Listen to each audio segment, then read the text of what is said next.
Hey, what's up everybody? Welcome back to Second Chance Overland. It is time once again to do some more work on the RZR. We're making some good progress on this. So far we've got the street legal kit installed, the mirrors, and the winch. So the next thing we're going to do is some accessory lighting. So I've got a really nice light bar to put on the top here. So we're going to get started on that today and see if we can get this thing looking sweet. So I think this light bar install should be pretty straightforward, other than of course the wiring, which has been kind of my nemesis on this entire project here. But the light bar itself, of course I had to order the KC Pro 6. I just love the look of it. We've got it on all of our Jeeps. We got to keep it the same, right? So the way that it works on these, there are two bolts up here already for the roof, and it just uses those two bolts to attach the brackets. So we'll get these bolts pulled off.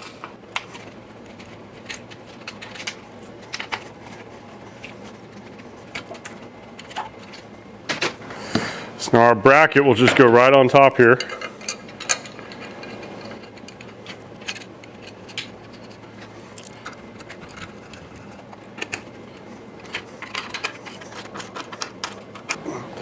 Yeah, it's using these stupid captured nuts, and I'll be honest, I'm not sure I like it.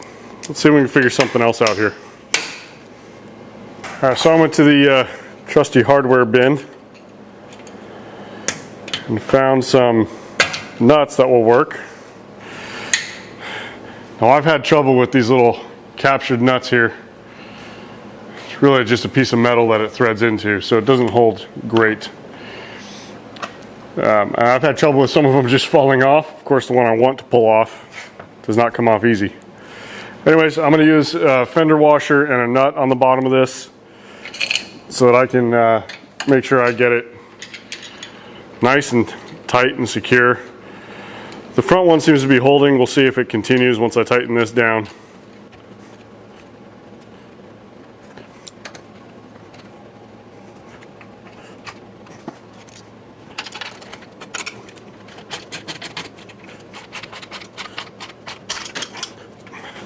Yeah, that's definitely more solid. So we'll get the bracket on the other side, and then we can put the light bar in place and start working on the wiring. All right, so now that we've got the brackets in place, we can get the actual light bar installed. This might be a little fiddly, but we'll figure it out. Okay, that side is in. That side.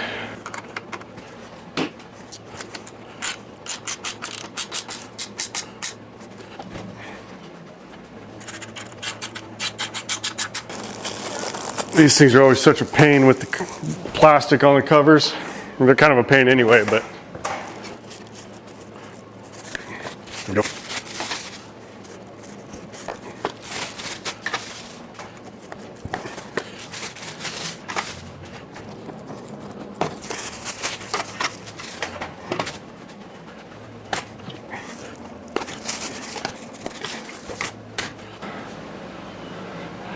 I gotta say, I think that looks pretty sweet up there. So now we just gotta see if we can figure out how to do the wiring. All right, so now that we've got the light bar installed, it's time to wire it up so we can get power to it and actually make it useful. So I've got the wiring harness that comes with the kit from KC. It comes with a small round switch, but on these RZRs, there's a bunch of knockouts in the dash for a rectangular switch. So I ordered up some just basic switches. So I've got one of those, and then there's also the panel underneath the dash where you can just plug things in for powering accessories. So I ordered some pigtails for that. I'll leave links in the description below for all this stuff. But the only thing I've really got to figure out is how to connect the KC wiring harness to this plug to get the power. As you can see, I've got 3 wires. A black, a red, and a blue. The blue, I believe, is an ignition source. So I may connect that to the white wire on the harness. Looking at the instructions here, the black wire is supposed to go to the battery ground. The yellow wire goes to battery positive, and then it also says to connect the white wire to battery positive. So I'm thinking if I connect the white wire to the blue ignition source wire on this pigtail, then that will only power it when the vehicle is on. So we're going to give that a try. I'm going to mock everything up and just loosely connect some things and give it a test here. First, got to take those covers off so that we can actually see if it works or not.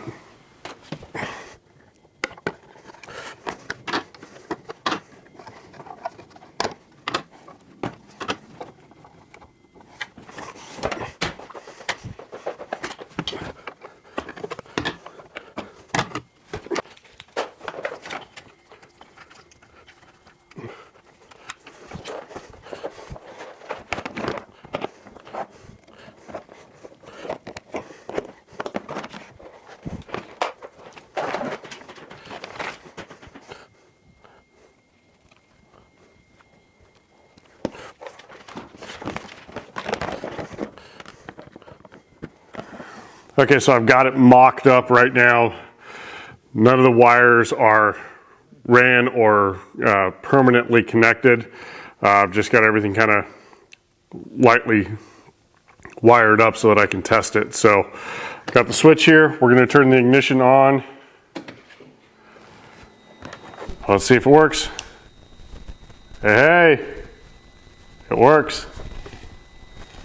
All right, so now we know how we need to wire it up. Now that is using the switch that came with the kit from KC. What I need to figure out is how I wire it up to an aftermarket switch. So let's try this. So we're gonna go black to there, green to there. Let's try this again.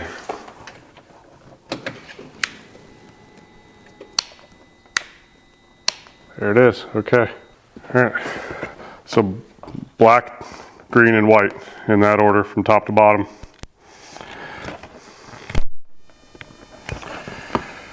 All right, so now we can actually run the actual wiring loom the way we want it, get everything secured, connected properly, get the switch installed, and this thing will be all set.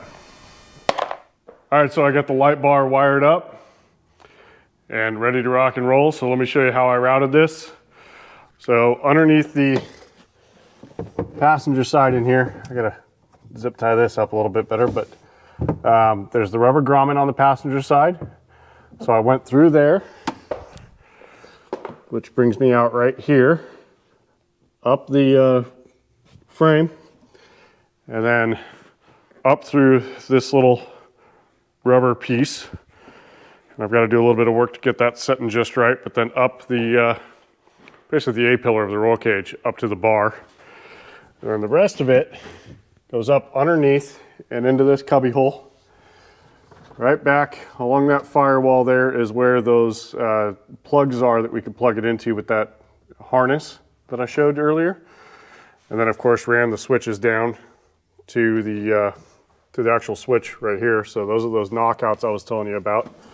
So we got the winch, and we got, that's going to be our light bar. So now when I turn the ignition on, that lights up, and then I can flip the switch and turn the light on. So it is only powered when the ignition is in the on position, which is really nice. You don't have to worry about turning it off and leaving the light bar on, forgetting to turn the light bar off. Although it's bright enough, I'm sure I won't forget that anyway. But anyways, that's it.